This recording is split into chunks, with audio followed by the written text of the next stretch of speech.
Hoje eu quero falar sobre uma força que brota no meio da dor. Você pode declarar isso? Diga: existe uma força que brota no meio da minha dor.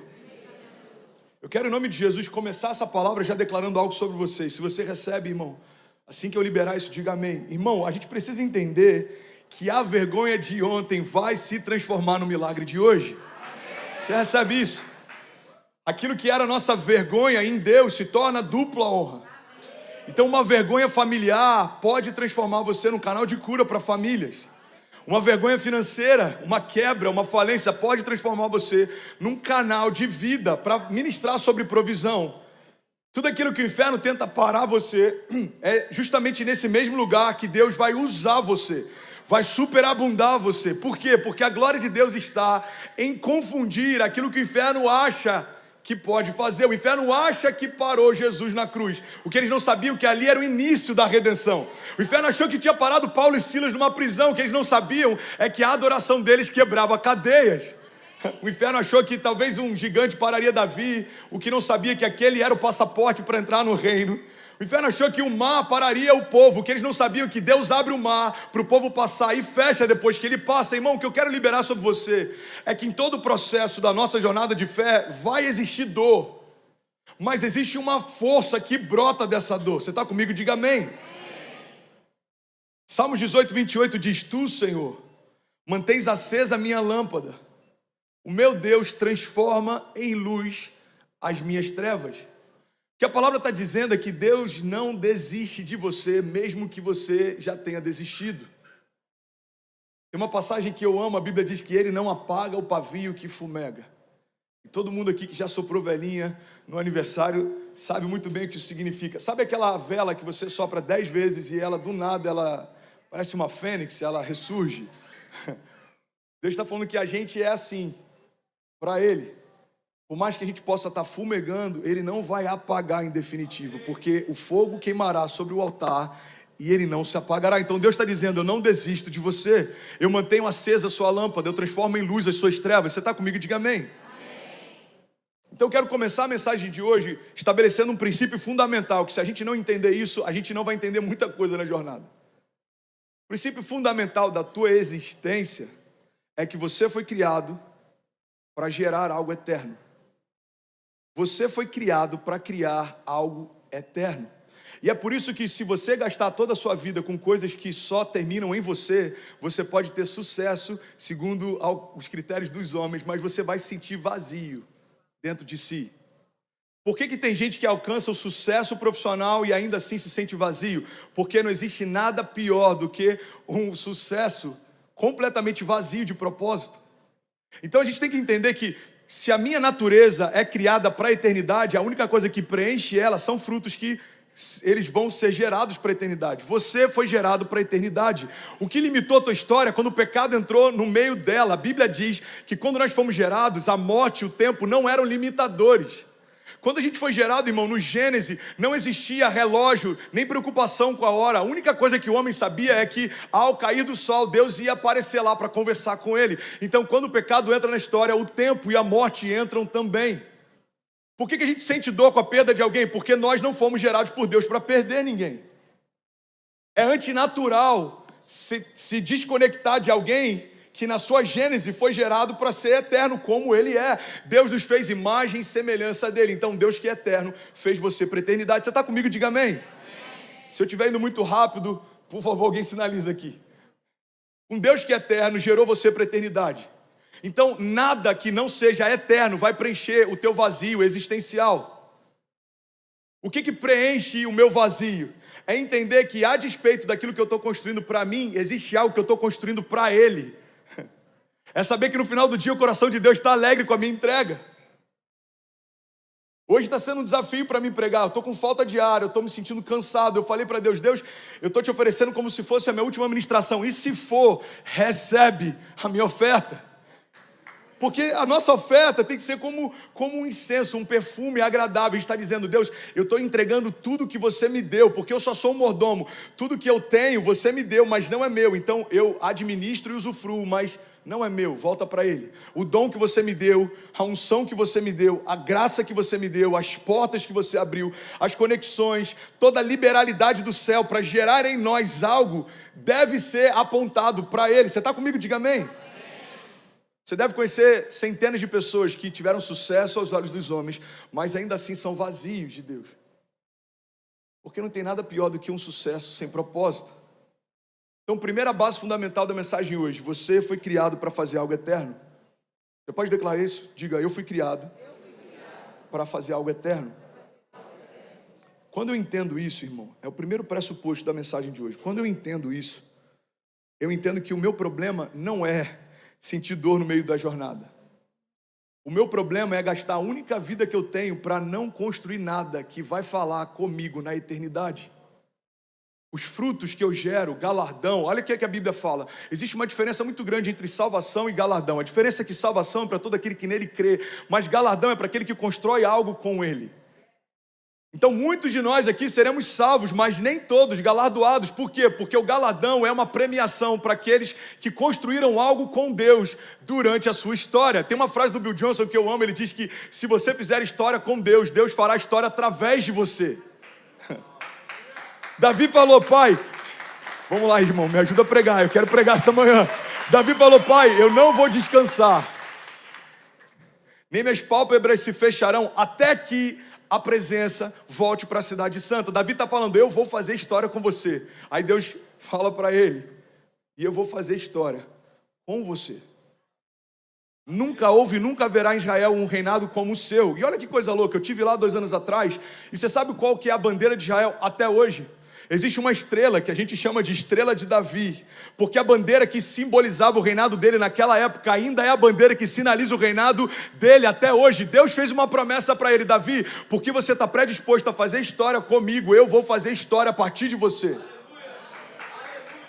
Então quando eu entendo, peraí, a minha jornada, Deus está me chamando para construir algo para a eternidade. Então a dor não é mais um problema. O problema é viver uma vida sem propósito eterno. A dor não é um problema. O problema é viver algo vazio.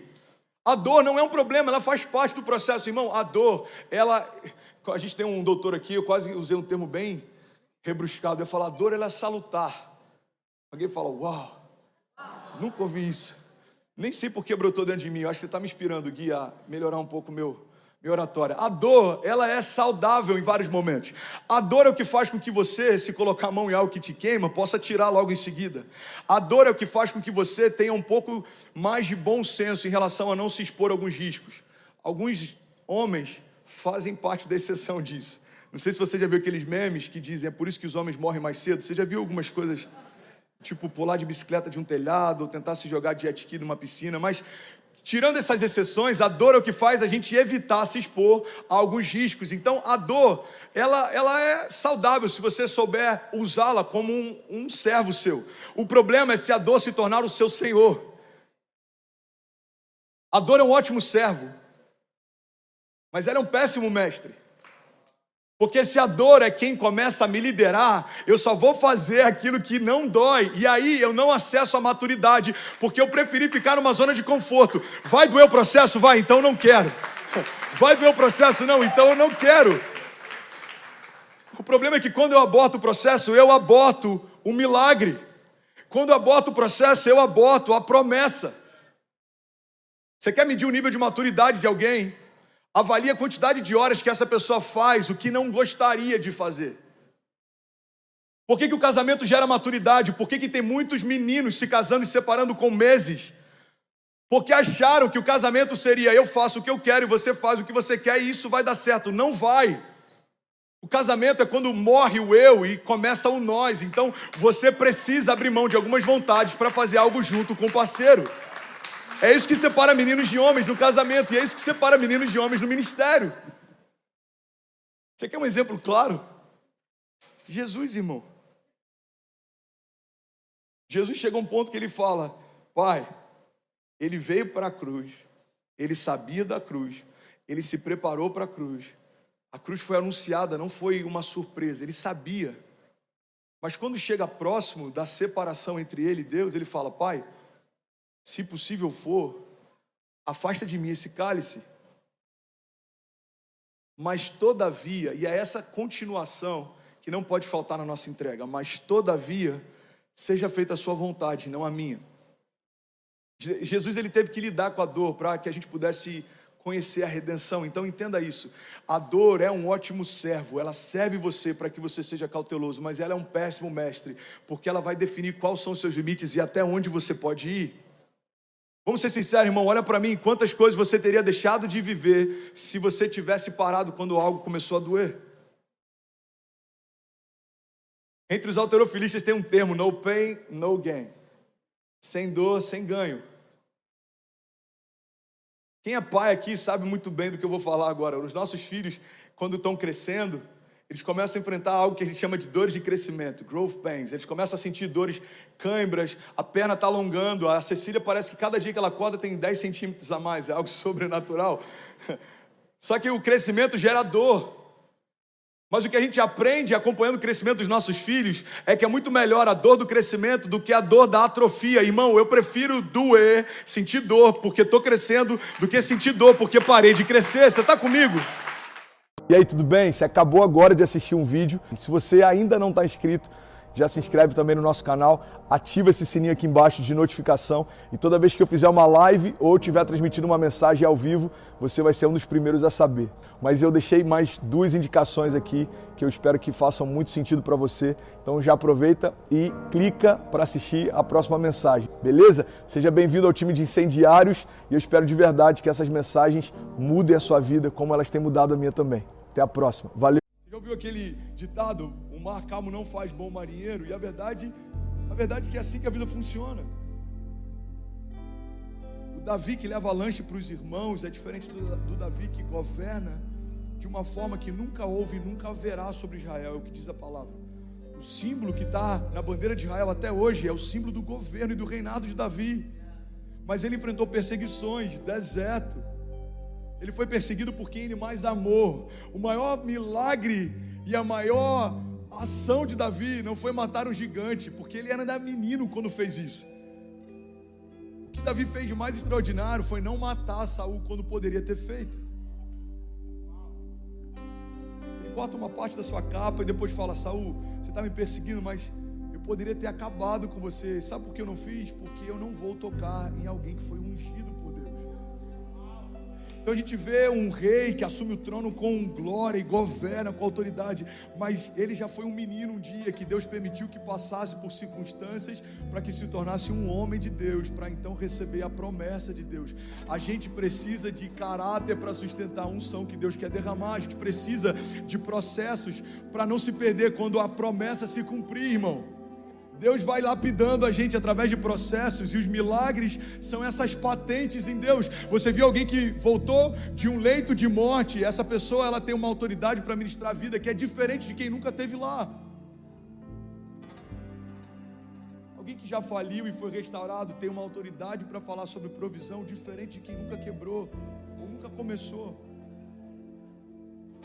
Alguém que já se separou e retomou o casamento, alguém que quase perdeu sua família e conseguiu restaurar, tem uma autoridade diferente de quem nunca nem começou. Então o que a gente tem que entender é que na nossa jornada da fé, as nossas cicatrizes não são vergonha, nossas cicatrizes são patentes. Quanto mais marcado você for em Deus, mais autoridade você carrega nele. Você está comigo? Diga amém. Eu já falei sobre isso, mas eu estou vendo muita gente nova aqui, eu queria relembrar.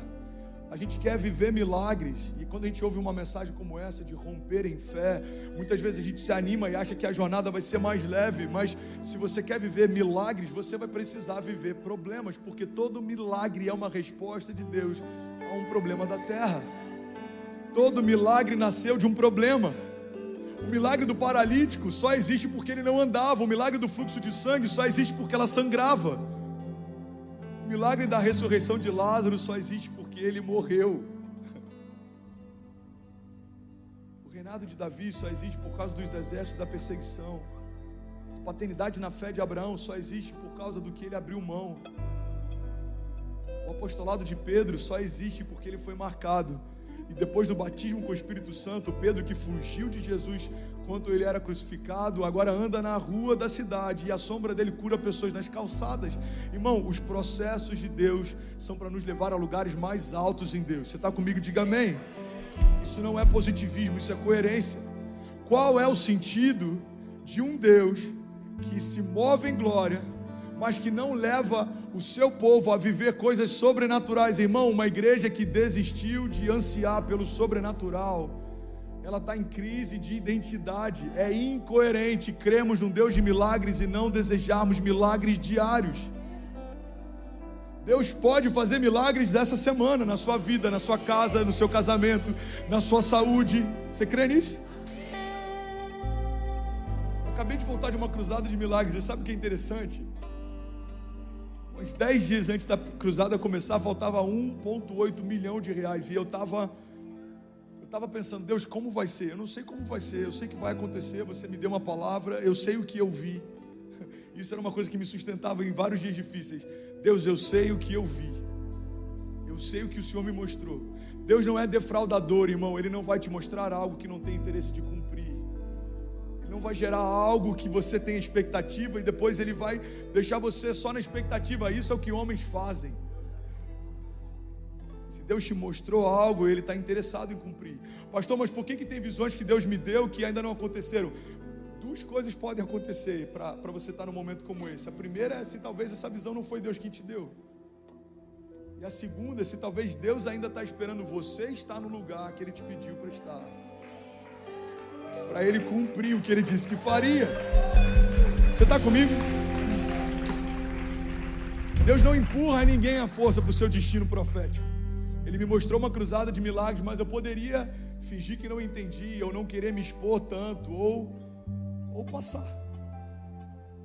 Deus não vai me fazer acordar em cima de um palco, olhar para o lado e tem 20 mil pessoas no Geonesse Arena e falar, vai, prega, eu fiz acontecer. Não, irmão. Deus não mima os seus filhos dessa forma. Ele mima a gente nos dando mais do que a gente poderia ter. Mas a gente precisa estar no lugar que Ele chamou para estar, para receber o que Ele disse que daria. É assim que Deus faz. Você dá um passo e os céus se movem. Você dá o passo e os céus se movem.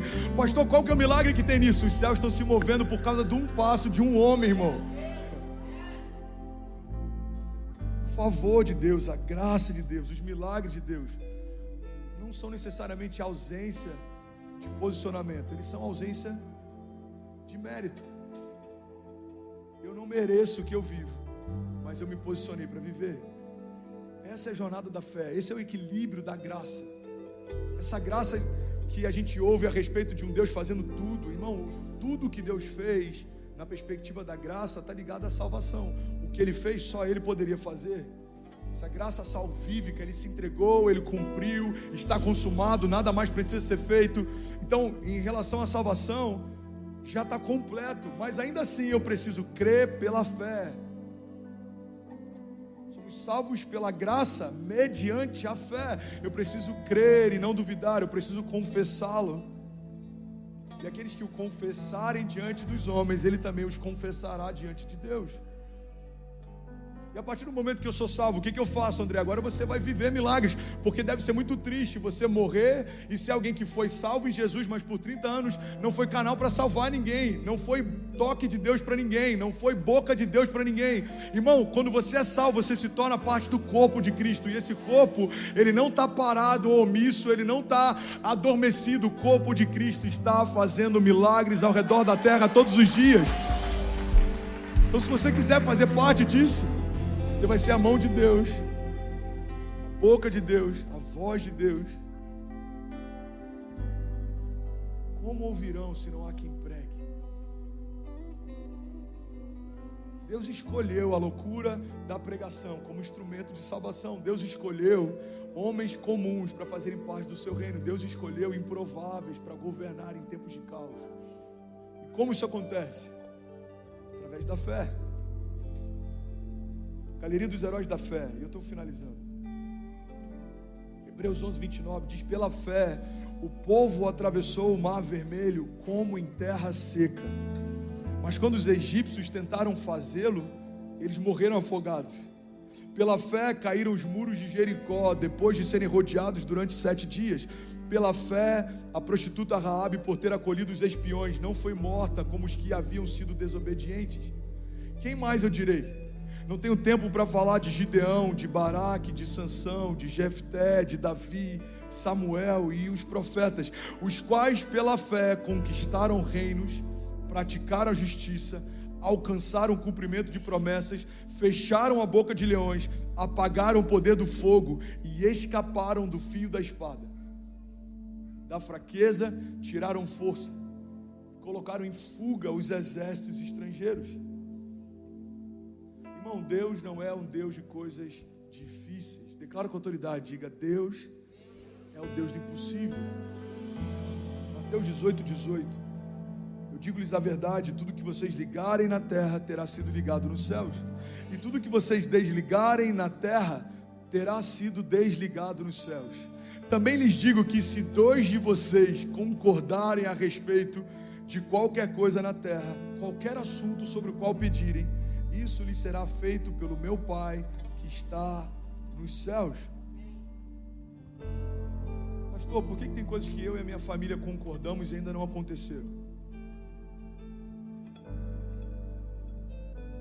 Porque tem um pressuposto básico em todo milagre de Deus, que a gente não pode negligenciar. É que quando eu concordo com algo que aponta para aquilo que Deus quer fazer, isso vai acontecer. Mas quando eu concordo com algo que não vai me levar para os lugares que Deus quer me levar, Deus não vai ser cúmplice. Guarda isso. A gente pega a história do filho pródigo. A Bíblia diz que ele fala para o pai: pai, eu quero ir embora. O pai fala: pode ir. Pai, eu quero minha parte da herança. Ele fala: pode levar. Só tem uma coisa, filho: para o lugar que você vai, eu não vou com você. Guarda isso, irmão. O pai deu liberdade, o pai deu provisão, mas o pai não deu companhia. O fato de Deus nos dar liberdade para fazer escolhas não significa que Ele vai com a gente em todas elas. A concordância que libera o sobrenatural precisa partir de um pressuposto: eu ouvi algo de Deus e eu me movo segundo o que Deus me mostrou. Então tudo que 2 concordarem sobre qualquer assunto vai ser feito. E eu vou abrir um parênteses aqui. Por favor, não faça disso um fundamento ou uma doutrina, mas vou abrir um parênteses aqui. Vai ser feito desde que isso aponte para o seu destino profético. Porque se eu concordo com algo que me rouba de Deus, eu não vou ter a bênção de Deus. Irmão, guarda isso em nome de Jesus. Deus só se responsabiliza por uma porta que Ele abriu ou por um fogo que Ele acendeu. A gente vê essa história lá na época do tabernáculo. Um dos sacerdotes, o fogo se apaga e ele reacende. É no mesmo lugar, é o mesmo fogo, é a mesma essência, continua queimando. Mas quando Deus olha para aquilo, Ele fala: esse fogo é estranho. Porque Deus não tem compromisso com o fogo que Ele não acendeu. Deus não tem compromisso com uma porta que Ele não abriu. Deus não tem compromisso com um milagre que Ele não te apontou. Você está comigo? Diga amém. Mas a palavra está dizendo que se 2 ou mais concordarem a respeito de qualquer coisa, algo sobrenatural vai acontecer. Você tem noção do poder que existe quando a gente está junto em adoração, liberando palavras de vida sobre a nossa família? Você tem noção quando você está de olhos fechados, declarando, como a gente fez ainda há pouco, que a gente vai romper em fé? Você está declarando: pai, eu creio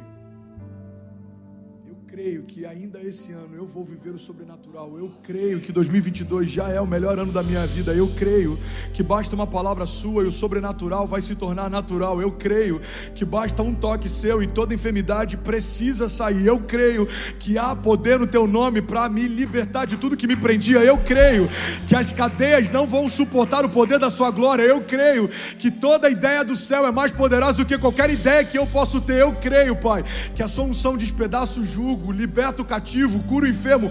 Eu creio no renovo sobrenatural. Eu creio que as suas palavras são vida eterna. Eu creio que hoje é um bom dia para viver milagres. Você pode declarar isso com autoridade? Diga: eu creio que hoje é um bom dia para viver milagres. Palavra, Romanos 10:8, a palavra está perto de você, diz a Bíblia. Ela está em sua boca, em seu coração, isso é, a palavra da fé que estamos proclamando. E se você confessar com a sua boca que Jesus é Senhor e crer no seu coração que Deus o ressuscitou dentre os mortos, você será salvo. Pois com o coração se crê para a justiça e com a boca se confessa para a salvação.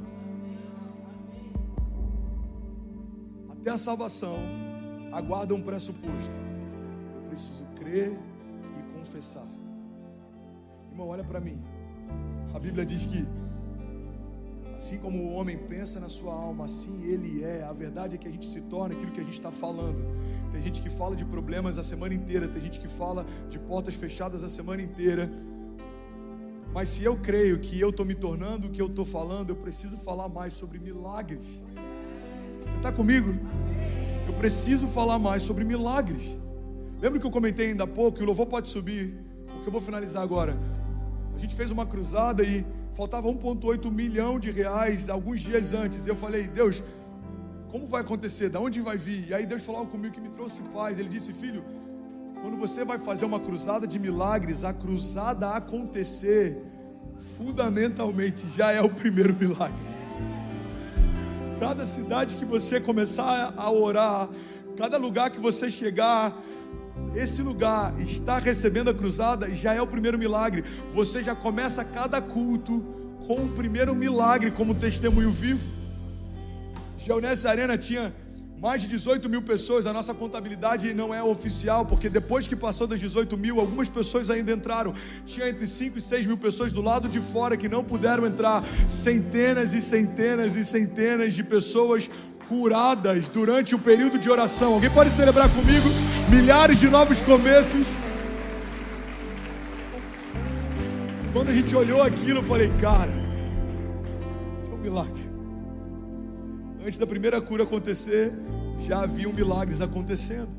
E aí, tudo bem? Você acabou agora de assistir um vídeo. Se você ainda não está inscrito, já se inscreve também no nosso canal, ativa esse sininho aqui embaixo de notificação e toda vez que eu fizer uma live ou estiver transmitindo uma mensagem ao vivo, você vai ser um dos primeiros a saber. Mas eu deixei mais 2 indicações aqui que eu espero que façam muito sentido para você. Então já aproveita e clica para assistir a próxima mensagem, beleza? Seja bem-vindo ao time de incendiários e eu espero de verdade que essas mensagens mudem a sua vida como elas têm mudado a minha também. Até a próxima. Valeu! Primeira chave da mensagem de hoje. Confundimos o Deus do impossível com o Deus das coisas difíceis. Eu quero falar sobre confusão.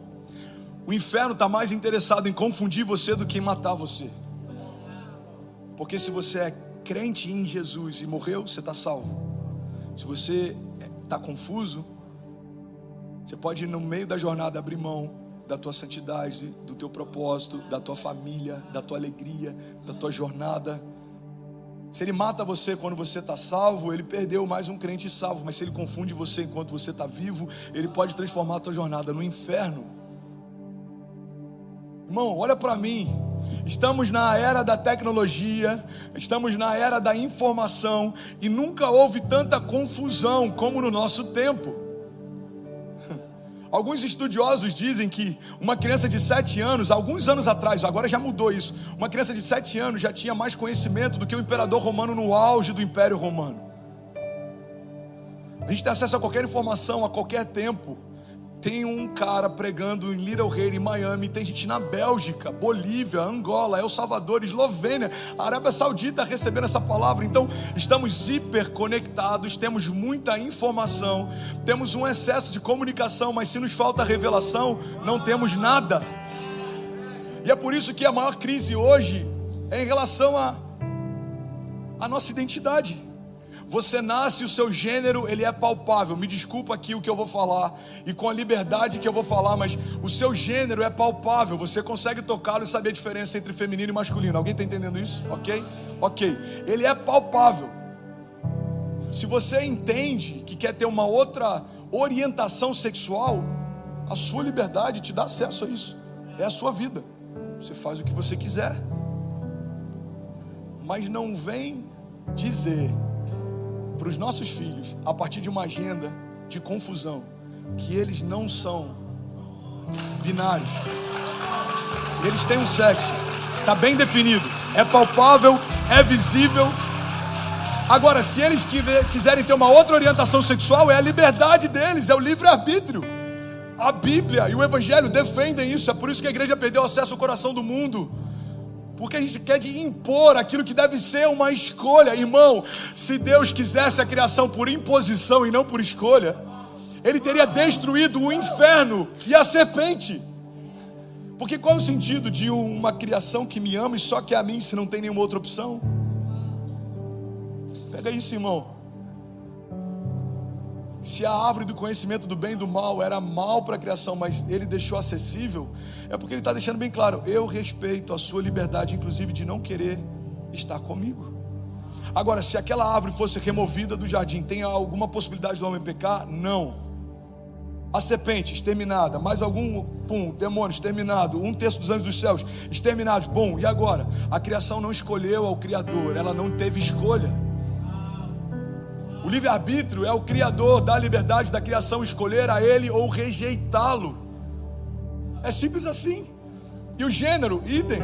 Você pode aceitar, você nasceu com gênero masculino, você se entende homem, ok. Você não se entende, é a sua liberdade, são as suas escolhas, são as suas consequências. Agora, a gente está vivendo um tempo em que as pessoas querem trazer neutralidade sobre tudo. Irmão, não existe neutralidade no reino dos céus. O próprio Jesus disse: aquele que não ajunta, espalha. Não há neutralidade. Martin Luther King diz: o que me preocupa não é o grito dos maus, é o silêncio dos bons. Você sabe qual é a política mais infernal que está se estabelecendo? A gente ainda não entendeu, porque a gente está tão confuso. É a política do cancelamento. E eu sou ousado de falar isso, porque se você ver minhas redes sociais, tem 1.300.000 pessoas lá só no Insta, mas tem algumas porções de pessoas que criam cultura na nossa geração e no nosso país. De todas as classes, de todos os tipos, de atletas a pessoas que estão diretamente ligadas à arte, à política, à economia. Então entende isso. Eu estou deixando claro que eu não estou aqui para defender reputação, eu estou aqui para defender o Evangelho. Pega isso, irmão. Desculpa pelo cuspe. Estou vacinado, tudo certo. Vamos lá. Pega isso é muito poderoso. Qual que é a política do cancelamento? Eu não concordo com o que você falou, vamos tirar a sua voz. Você pode ter participado disso sem perceber, talvez no meio a algum reality show. Você falou: quer saber, eu não gostei dela, é isso aí, vamos cancelar. Sem perceber, a gente está sendo doutrinado e estimulado a cancelar o que não concorda. Qual que é o problema disso? O problema é que vai chegar um tempo em que a sã doutrina vai incomodar o ouvido de quem ouve. Vai chegar um tempo em que a gente falar sobre a verdade que nós cremos e que nos sustenta vai incomodar. Não é politicamente correto falar sobre aquilo que você crê a respeito de Jesus. Existe uma neutralidade, vamos ser neutros. Todas as religiões, todos os entendimentos, todos os gêneros, tudo agora é neutro. Qual o problema de neutralidade? É que existe um muro e Satanás é o dono dele. Então, se você estiver em cima do muro, você já escolheu um lado. Não, eu estou indeciso, eu estou em cima do muro. Você está em cima do muro? Você sabe que é o dono do muro? Olha o que Deus diz, cara: eu prefiro que você seja frio ou seja quente, mas os mornos serão vomitados. Estou pregando a palavra, você está comigo? Então entende isso. Qual que é o problema da neutralidade? Gênero, neutro, escolhe quando crescer. Família, não é mais a base tradicional que a gente entende. Agora pode ter família de trissal. Agora estão querendo vender a ideia de trissal, um casal de 3 pessoas. Irmão, o mundo está pedindo socorro, mas se aqueles que têm uma palavra que pode mudar a história se calarem, a gente não tem que ficar no arraial protegendo a verdade. A gente precisa se tornar a verdade passeando pelas ruas da cidade. Como ouvirão se não há quem pregue? Como terão acesso a Jesus se nós não nos tornarmos parecidos com Ele? Você está comigo? Diga amém. Então entende isso, irmão. Olha para mim, não se distrai. O inferno está mais interessado em confundir você do que em matar você. Confundir os seus filhos do que matar os seus filhos. Confundir a sua casa do que em matar a sua casa. Você sabe por quê? Porque quem não está contra ele trabalha para a construção do reino dele, um reino de confusão, Um reino de confusão. Olha o que a palavra de Deus diz, irmão.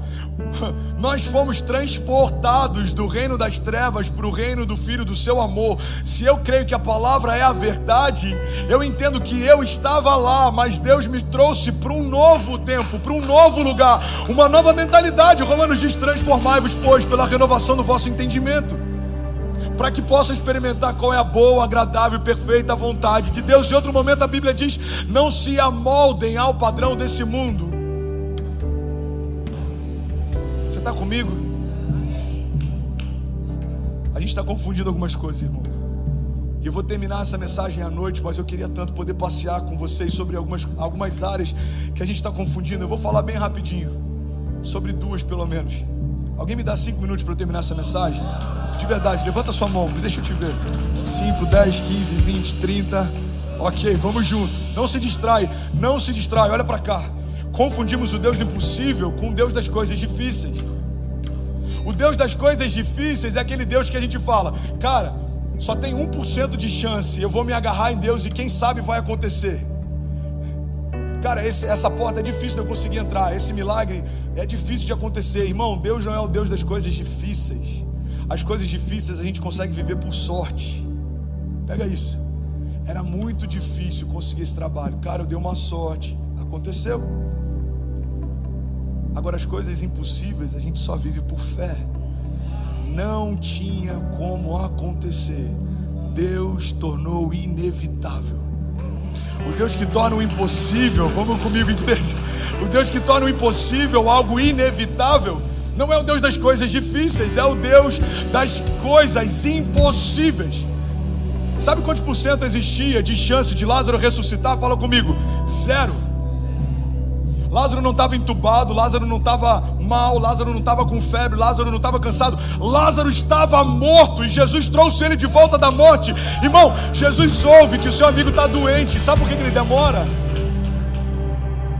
Porque ele queria que aquilo acontecesse. É a vontade permissiva de Deus. Ele olha a eternidade e fala: se eu não for, Lázaro vai morrer. Mas espera aí, se ele morrer e eu trouxer ele dos mortos, vai se manifestar a glória do meu Pai. Então eu vou chegar lá, fica tranquilo, avisa que eu estou a caminho. Ele chega e toda a criação que está lá em torno começa a querer dizer para o Deus do tempo em que tempo Deus deveria chegar. Você deveria ter chegado mais cedo. A irmã de Lázaro fala: olha, se você não tivesse atrasado, meu irmão não teria morrido. Aí Jesus fala: ei, fique em paz, ele vai ressuscitar. Ela jogou Jesus no passado: se você tivesse feito diferente. Aí ele fala: ele vai ressuscitar. Aí ela agora pega e joga Jesus no futuro. Ela fala: eu sei, naquele grande dia, quando os mortos ressuscitarem. Ele fala: não me joga no teu passado, nem me joga no teu futuro. Eu estou te dizendo que ainda hoje ele vai ressuscitar. Então ele se aproxima do lugar onde Lázaro está e ele faz um convite para um homem morto. Essa é a loucura da fé. A Bíblia diz que aquilo que para o mundo é loucura, para nós que cremos é o poder de Deus. E se a igreja se confundir e começar a aceitar uma teologia de justiça própria, eu faço para merecer. Irmão, não confunda posicionamento com você ser merecedor. Nós nunca seríamos merecedores daquilo que Deus quer fazer por nós. A gente não merecia a salvação, a gente não merecia ser trocado por Ele. A gente não merecia ter o que tem, viver o que vive, ser chamado de filho. Nós éramos escravos. A Bíblia diz que nós nos tornamos inimigos de Deus nos nossos pensamentos. A criação se voltou contra o seu Criador. Então não é sobre mérito, é sobre graça, um favor imerecido. Deus olhou para você e viu Ele em você, e Ele desejou fazer. Deus não abriu mão de você, não desistiu de você, não se esqueceu de você. Ele poderia ter deletado e feito de novo um sermão que eu olho e falo: eu acho que não tem sentido. Eu posso apertar delete e recomeçar. Um negócio que você começa e quebra, você vai abrir mão dele e vai recomeçar. Quantas pessoas têm aberto mão de relacionamentos, casamentos, ministérios, alianças? Deus poderia ter olhado e falado: quer saber, eu só fiz 2, os 2 deram errado, eu vou fazer de novo. Eu só fiz 2. Na ótica natural ele só tinha feito 2, mas na ótica espiritual ele já tinha visto cada um de nós. Chamava pelo nome e conhecia cada um de nós antes da gente ser formado. Eu creio que Ele já viu o rosto de Ceci gerações antes dela nascer. Ele já viu o rosto de Benício, Ele já viu o meu rosto, o seu, da sua família, dos seus pais. E aí quando Ele olha isso, Ele fala: não dá para abrir mão de algo que eu já amo. Você está comigo? Eu não vou deletar, eu já tenho amor por eles e não dá para abrir mão. Eu não abro mão deles. Então Jesus chega diante de Lázaro, morto. Fala isso comigo, diga: morto. Para a ciência, impossível. Para os homens daquela época, impossível. Para cada um de nós hoje, impossível. Para um corpo que já fedia, impossível. Para uma matéria decomposta, impossível. Para a química, impossível. Para a física, impossível. Para Jesus, inevitável. A vida fez um convite em meio a um cenário de morte. E sabe o que aconteceu? Convite aceito. A palavra de vida invade a morte e fala: eu quero de volta quem é meu. Lázaro sai. Só que a Bíblia diz que quando ele sai, ele ainda está atado. Pega isso, irmão. Tem muita gente que já experimentou o novo nascimento, mas ainda não permitiu que Deus removesse algumas talas emocionais. Lázaro está agora vivo, ressuscitou, mas ele ainda está preso. É possível nascer de novo e ainda estar preso. Se a gente não permitir que Deus seja, além do nosso Salvador, o nosso Senhor, aquele que muda as vestes, muda a mentalidade, aquele que muda a nossa jornada, muda o nosso coração. Ele fala: ei, tira dele as talas, tira dele as amarras. Irmão, guarda isso em nome de Jesus. O que o Evangelho tem para nós não é só um novo começo, é caminhar debaixo de uma nova mentalidade. A Bíblia diz que nós temos a mentalidade de Cristo. Nós temos dentro de nós o mesmo Espírito que ressuscitou Jesus Cristo dos mortos. É uma nova natureza, é um novo DNA, é uma nova essência, é um novo nome, é uma nova história. Então não se confunda, o Deus das coisas difíceis pode ser qualquer Deus, mas o Deus do impossível é só Yeshua. O Deus que chama os mortos de volta à vida, o Deus que abre o mar para a gente passar. E aí, tudo bem? Você acabou agora de assistir um vídeo. Se você ainda não está inscrito, já se inscreve também no nosso canal, ativa esse sininho aqui embaixo de notificação e toda vez que eu fizer uma live ou estiver transmitindo uma mensagem ao vivo, você vai ser um dos primeiros a saber.